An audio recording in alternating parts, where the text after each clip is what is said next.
मित्रों नमस्कार। आपका लकी एस्ट्रो चैनल में मेरे स्वागत है।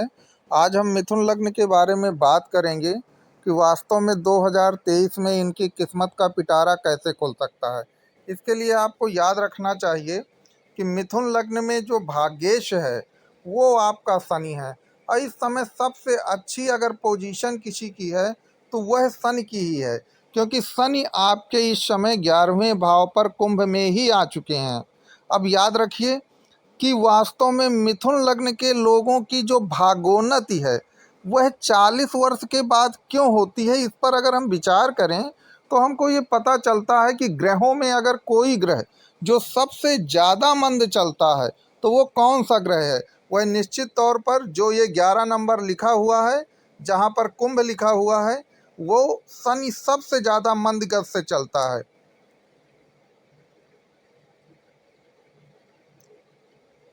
सबसे ज़्यादा मंद गति से चलने के कारण आपको ये जानना पड़ेगा कि शनि जो है बहुत धीमे धीमे अपने फलों को देता है और बहुत देर से देता है। लेकिन एक चीज़ आप इसमें हमेशा याद रखें कि शनि आपका जो भी आपको देगा वह बहुत स्थायी होता है और बहुत देर तक चलने वाली चीज़ वो देता है। बाकी आप देखें, चाहे शुक्र हो या गुरु हो या आपका बुध हो, ये ग्रह क्या हैं, ये ग्रह बहुत जल्दी चलायमान होते हैं। इनके द्वारा आपको धन दौलत मिल तो सकती है लेकिन वह क्षणिक होती है। चंद्रमा कितने दिन, केवल 2.5 दिन रहता है एक राशि पर, और आपका बुध और शुक्र कितने दिन, लगभग एक एक महीने, सूर्य भी 1 महीने। लेकिन शनि चूंकि पूरा 2.5 वर्ष होता है, अतः इसका फल भी बहुत स्थायी होता है और इसीलिए गोचर में इसका सबसे ज़्यादा प्रभाव है।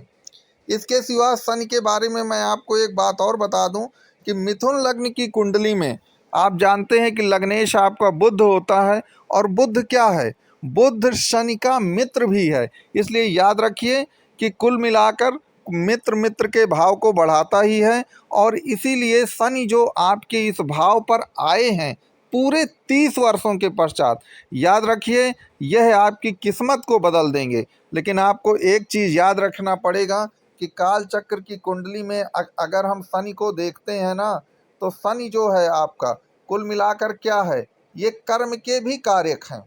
यदि आप इन 3 वर्षों में सही कर्म करेंगे तो याद रखिए, अगर आप एक कदम आगे बढ़ेंगे तो याद रखिए आपको 4 कदम का लाभ मिलेगा। और यदि आप इन 23, 24, 25 इन 3 वर्षों को किसी तरह भी व्यर्थ में गंवा देते हैं तो मेरी ये बात याद रखिएगा कि आप जीवन भर पछताएंगे।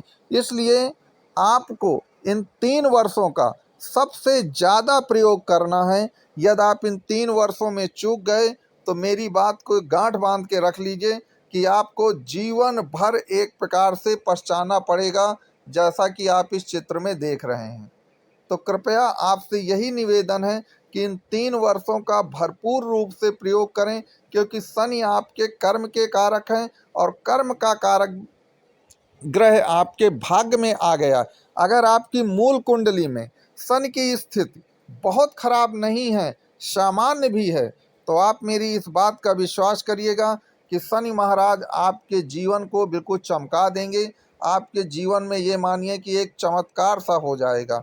इसलिए इन 3 वर्षों का प्रयोग आप बहुत अच्छे ढंग से अपने लिए करें, तभी आपके लिए ये अच्छा होगा। अब अगर हम ज्योतिषी कुंडली में बाकी ग्रहों की भी अगर कुछ चर्चा कर लें तो वह भी काफ़ी ठीक रहेगा।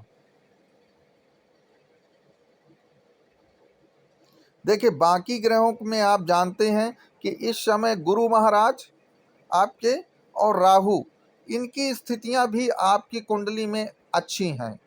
गुरु इस समय दशम में चल रहे हैं, जो कि आप स्वराशि में है, मीन राशि में, और राहु 11वें में चल रहे हैं।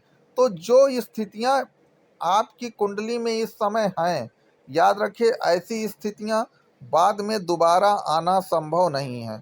इसलिए गोचरी स्थिति को अगर देखा जाए तो चाहे वह बृहस्पति हो, चाहे वो राहु हो, और शनि की स्थिति तो लाजवाब है आपकी कुंडली में। इसीलिए मैं कहता हूं कि ये 3 ही वर्ष हैं आपके पास जो आपके जीवन को बदल देंगी और आपको करोड़पति होने से कोई भी रोक नहीं पाएगा। इसलिए अगर आपको जीवन में सब कुछ पाना है तो याद रखिए, कुल मिलाकर इन 3 वर्षों का ज़रूर प्रयोग करिए, यही आपके लिए सबसे अच्छा होगा। इसके सिवा मैं आपको ये भी बता दूं कि मिथुन लग्न के जो लोग होते हैं वो थोड़ा विलासी प्रवृत्ति के होते हैं और चमक दमक में रहना पसंद करते हैं। तो अगर विलास और भोग, क्योंकि याद रखिए इनका जो 12वां भाव होता है वो वृक राशि में होता है। अब वृक का स्वामी क्या है? शुक्र है।